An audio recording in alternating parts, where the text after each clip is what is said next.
ایک اور حدیث میں جس میں رسالت مآب صلی اللہ علیہ وآلہ وسلم سے فرمایا کہ ہمارا قائم اسی دن ظہور کرے گا.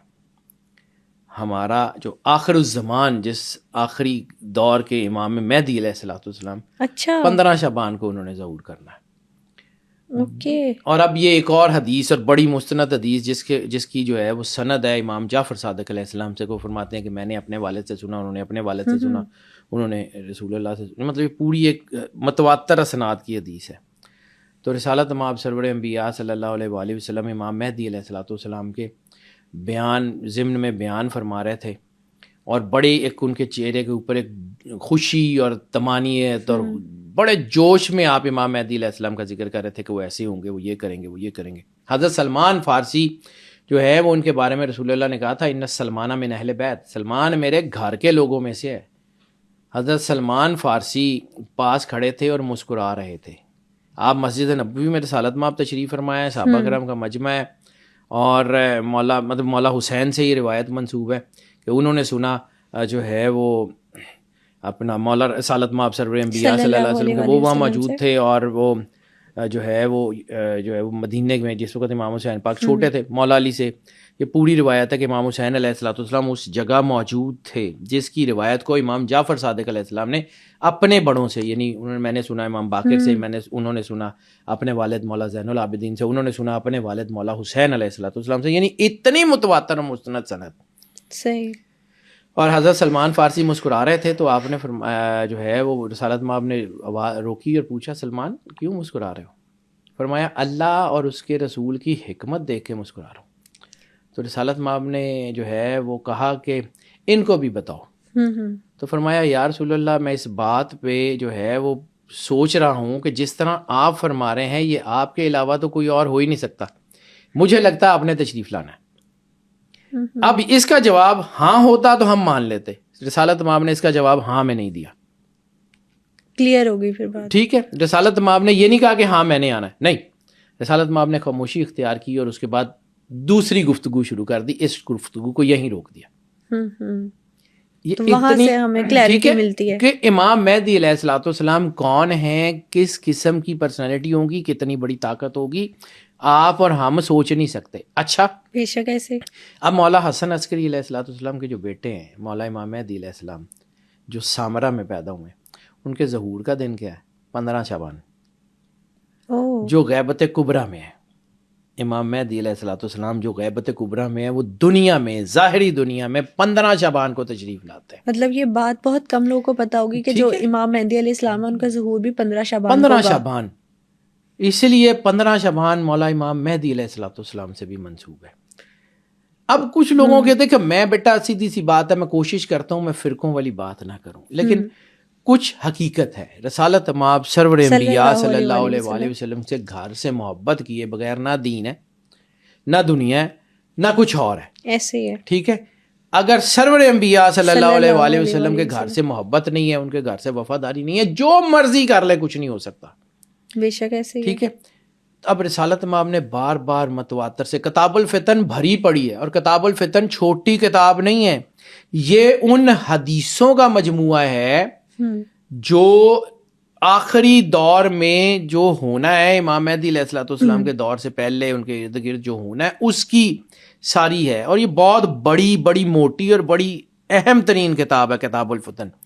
اس میں امام مہدی علیہ الصلوۃ والسلام کے بارے میں، آخری دور کے بارے میں، مختلف واقعات کے بارے میں بڑی تفصیل سے ذکر ہے، اور یہ بہت بڑی، اس کو کوئی ڈینائی کر ہی نہیں سکتا، اس میں یہ سارا کچھ موجود ہے. اور یہ بھی تو کہا جاتا ہے کہ 15 شعبان کو اللہ اپنے بندوں کی طرف خاص توجہ دیتا ہے. بیٹا اللہ ہر وقت اپنے بندوں کی طرف توجہ دیتا ہے، لیکن جو جملے میں نے آپ کو بتایا تھا کہ رسالت مآب سرور انبیاء صلی اللہ علیہ وسلم نے فرمایا خاص شان، خاص جلال اور خاص جو ہے وہ رحمت کے ساتھ دنیا میں آتا.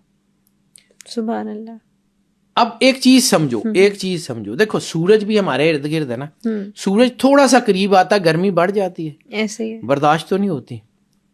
اگر اللہ جو ہے وہ اپنے پورے جلال کے ساتھ آسمان دنیا پہ اتر جائے، زمین تو برداشت ہی نہیں کر سکتی اس کے نور کو.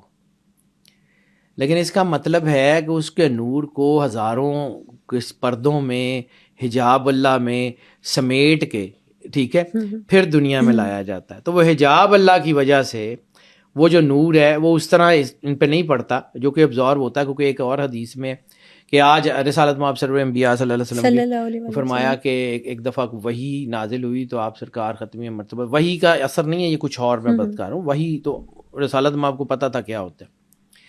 رسالت میں آپ سرور انبیاء صلی اللہ علیہ وسلم تشریف لائے تو آپ نے بی بی پاک سیدہ سلام اللہ علیہ پاک بی بی فاطمہ زہرا سلام اللہ کو, میرے نا آج جسم میں ضعف ہے, مجھے کمزوری محسوس ہو. تو بی بی نے, یہ حدیث قصہ سے پہلے والی ایک حدیث ہے, یعنی حدیث قصہ میں یہ سارا واقعہ ذکر ہے لیکن یہ اس سے ایک پہلے والی ذکر. تو فرمایا کہ آج اللہ جو ہے وہ آسمان دنیا پہ تھا تو وہ اس تجلی اور مجھے اس سے بات کرنے کا موقع ملا. یعنی یہ اس کے کلمہ, یہ حدیث پوری اس طرح اصل میں پورے اس میں یاد نہیں آ رہی لیکن مطلب کیا اس کا آپ سمجھیں کہ کلیم اللہ موسیٰ علیہ السلام جو ہیں وہ کوہ طور پہ گئے اور کوہ طور جل گیا اور اللہ کی تجلی, اور سرور انبیاء صلی اللہ علیہ وآلہ وسلم کا مقام کیا ہے جس کے بارے میں قرآن کہہ رہا ہے کہ ہو رہا تھا وہاں جو کچھ بھی ہو رہا تھا اور تمہارے صاحب نے آنکھ بھی نہیں جھپکی. یعنی جب اللہ کا نور بالکل سامنے تھا شب معراج پہ, جس کے بارے میں قرآن کے لفظ ہے, میں نے آپ کو کہا تھا قرآن ایک سنیمیٹوگرافی کو سمجھو, ہو رہا تھا وہاں پہ جو کچھ بھی ہو رہا تھا اور تمہارے صاحب نے آنکھ بھی نہیں جھپکی. سبحان اللہ. ٹھیک ہے, تو یہ کوئی ایک کمال کی پرسنالٹی خاص کے, یعنی وہ نور جو ہے وہ سرور انبیاء صلی اللہ علیہ وآلہ وسلم کے وجود سے جب ان کی تجلی ظاہر ہوتی ہے تو آپ کو بھی جو ہے نا وہ اس کی احساس یا فیلنگ یا ذوف یا کچھ تھوڑا سا محسوس ہوتا ہے. حالانکہ نبوت کا تعلق ذوف سے نہیں ہے. یعنی جس کے نام سے کائنات کو شفا ملتی ہو وہ خود بیمار کیسے ہو سکتا ہے؟ میری عقیدت, میرا جو ہے یہ ماننے کو تیار ہی نہیں ہے میرا ایمان اس چیز کو. ٹھیک ہے لوگوں کو اور ہوگا, لیکن جس کا نام لے کے بیماریاں دور ہوتی ہیں وہ خود بیمار کیسے ہو جاتا ہے؟ اس کو دوائی کی ضرورت کیسے پڑتی ہے؟ بات تو صحیح ہے. تو بیٹا یہ کچھ دنیا کو دکھانے کے لیے بہت سارے راز ہوتے ہیں, سارے ایسے نہیں ہوتے. اس لیے شب برات میں بہت سارے راز ہیں, سارے کھولنے بیٹھیں گے تو لوگوں کو سمجھ ہی نہیں آئے گی. اسی لیے تو جو ہے وہ ایک حدیث ہے عبداللہ ابن عباس کی کہ کسی نے ان سے پوچھا تھا تو آپ نے کہا تھا کہ اگر اس کی تفسیر میں تمہیں بتا دوں تو تم یقیناً کافر ہو جاؤ گے. یعنی صحابہ کرام کہ تمہیں سمجھ ہی نہیں آئے گی. اس لیے بہت ساری چیزیں ہوتی ہیں جو سب بندوں کو بتانے والی نہیں ہوتی. عام سی بات یہ ہے کہ یہ بڑی مقدس رات ہے, اس کا روزہ بھی ہے, اس کا تعلق سرور انبیاء سے بھی ہے, اس کا تعلق آخر الزمان سے بھی ہے. یہ پوری کائنات کا جتنا سسٹم ہے اس کے درمیان یہ ایک برج ہے, سمجھ لیں تو مل جائے گا. جس کے نصیب میں جو ہوگا وہ مل جائے گا. یہ بھی کہا جاتا ہے نا کہ کائنات میں بہت سارے لوگ کو جو مغفرت ہو جائے گی سوائے 5 لوگوں کے, ایک حدیث میں کہا جاتا ہے. جی بیٹا, وہ جو 5 لوگ ہیں ان میں سے مشرک بھی ہیں نا. اور ایک اور حدیث ہے, مطلب یہ 5 والی حدیث تو چونکہ مشہور ہے تو جس کے اوپر ہم ذکر نہیں کرتے. تو سرور انبیاء صلی اللہ علیہ وآلہ وسلم کی ایک حدیث ہے جس کے راوی شاید انس بن مالک بھی ہیں اور ایک اور راوی ہیں شاید ابو بکر صدیق کا بھی اس میں ذکر آتا ہے. 8 یا 9 بڑے مستند راویوں نے اس پوری حدیث کو ذکر کیا. اور سرور انبیاء صلی اللہ علیہ وآلہ وسلم نے فرمایا کہ دنیا میں ہر بندے کی مغفرت ہو جائے گی, ایک مشرک کی نہیں ہوگی اور ایک میرے گستاخ کی نہیں ہوگی.